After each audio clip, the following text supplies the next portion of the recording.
The conditions can often be a challenge for members of the armed forces on a day like today, what can often be a sweltering day.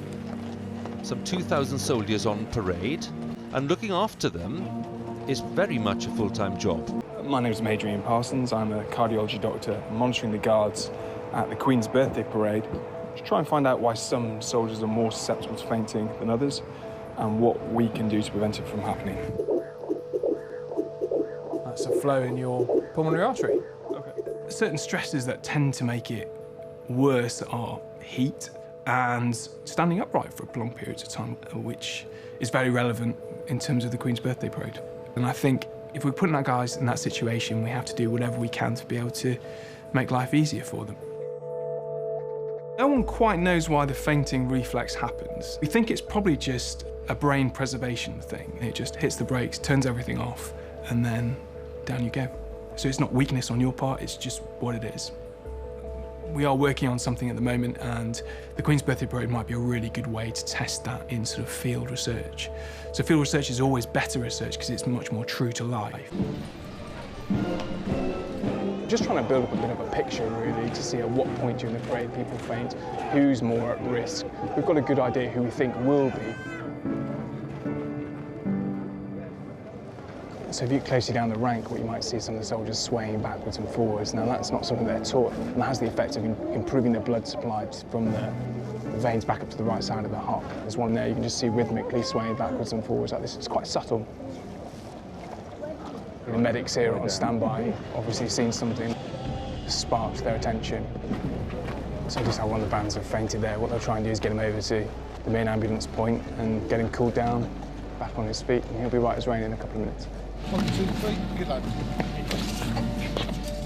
This year we've adopted some conservative measures. Tradition always previously was that they do physical training in the morning. That has the effect of decreasing your blood pressure, and so that can put the guardsmen and the bands more at risk. We've also directed the soldiers to increase their salt intake, so we may actually have a before and after picture to see if any of those have had a good effect. Having raced up the Mall, I'm pleased to say that Major Parsons has joined me fresh from the parade ground. Now, we saw you in the film taking lots of precautions against fainting. Did they work today? Yeah, absolutely. No fainters today on parade, which I'm very pleased to say. Can't take all the credit because I think it was a bit of a nicer. Well, the weather was certainly less hot than the previous couple of rehearsals, so yeah, but everything seemed to work well. We essentially asked the guys to salt load as of Monday and tried to get them acclimated as much as we could to the heat. As we know, thermal stress is a big thing in making people faint, and that appears to have done the job. What it does is it increases the plasma volumes, the amount of water in the blood, and that just means that you can stand up for longer. It's a little bit of a trick to hyperhydrate you. We've also just tried to sort of understand some of the old wives' tales passed down through the generations to try and work out what's useful and what's not too useful, wiggling toes, eating sweets, that sort of thing.